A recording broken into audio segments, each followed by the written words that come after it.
semoga juga orang tua kita diberikan kelancaran dan keberkahan rezeki, karena saya yakin tidak ada satu rupiah pun yang lepas dari catatan Allah demi agamanya, demi pendidikan menuntut ilmu anak-anaknya. Demi Allah pasti dibalas. Amin ya Rabbal.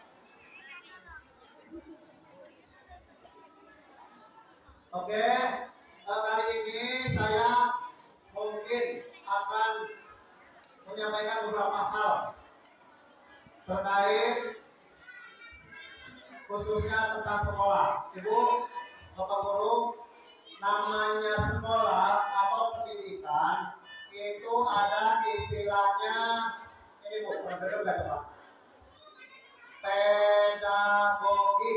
Biar kenal semuanya ya, biar kita nyambung, sekolah dan orang tua. Pedagogi, tahu Ibu? Ada yang tahu? Saya pasti ada yang tahu. Karena di sini ada Ibu Bapak Guru.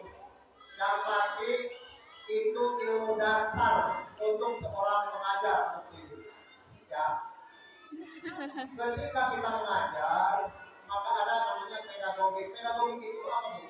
Ilmu mendidik anak. Ingat, ilmu mendidik anak ini adalah ilmu dasar oleh apa?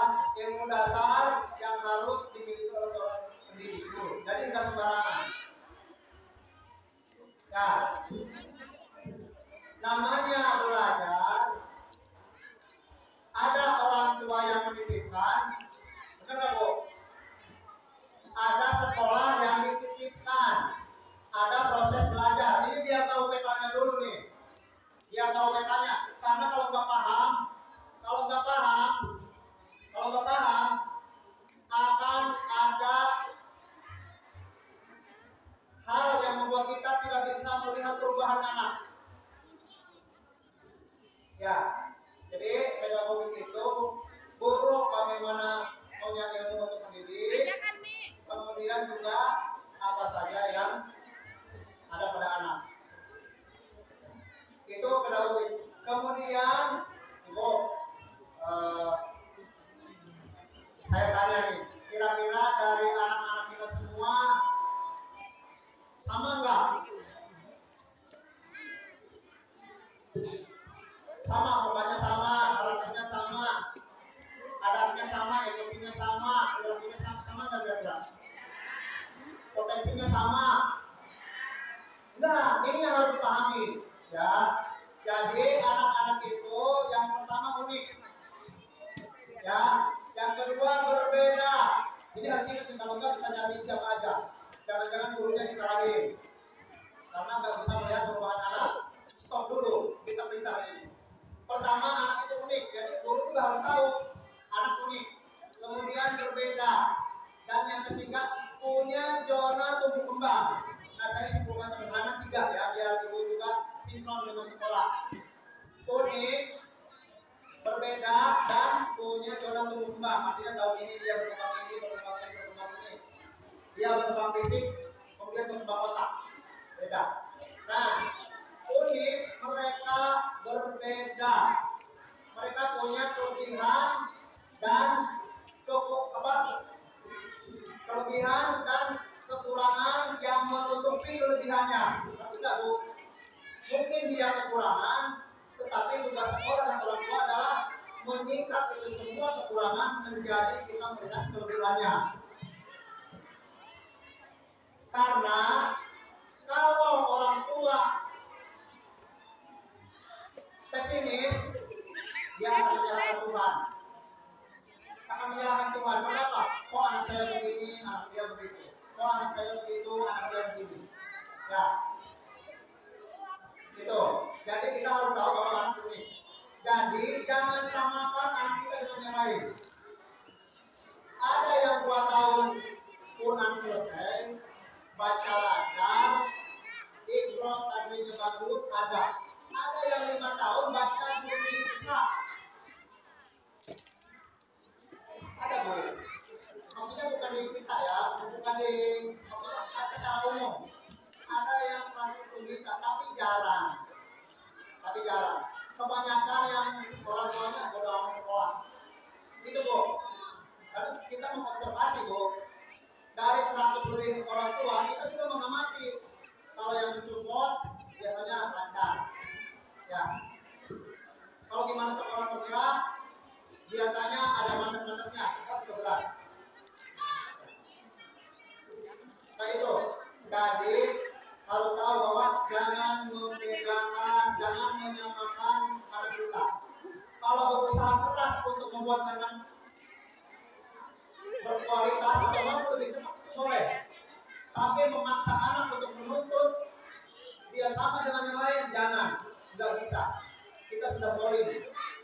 Kecuali kita punya ilmunya yang tepat. Dan ini harus kita pelajari. Itu ya Bu ya. Itu unik. Ada cowok, ada cewek, itu kodrat. Ada kelebihan di kelebihan di motoriknya, kelebihan di banyak kognitifnya, pikirannya, itu masing-masing. Ya. Kemudian ada zona tumbuh kembang. Zona tumbuh kembang itu begini Bu. Dari sisi kelainan ada anak yang delay.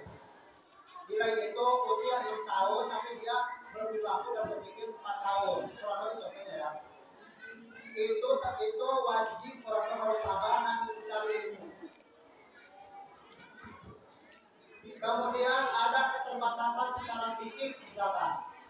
Tidak bisa menyalahkan guru 100%, apalagi belajar di rumah malas kemudian kita pasrah. Jangan. Kita harus kerja sama. Jadi begitu. Tumbuh kembang dari fisik, makanya di TK saya yakin Bu Yuni sangat hafal ini. Bu Yuni itu mengajar di TK. Ya. Beliau pasti persis hafal bagaimana. Contoh, mengetes keseimbangan, bukan otak, tapi fisiknya. Berjalan di garis lurus, tapi dia berjalannya baik, itu pasti punya keseimbangan fisik dan otak. Itu tes. Kemudian menjumur, nyomot,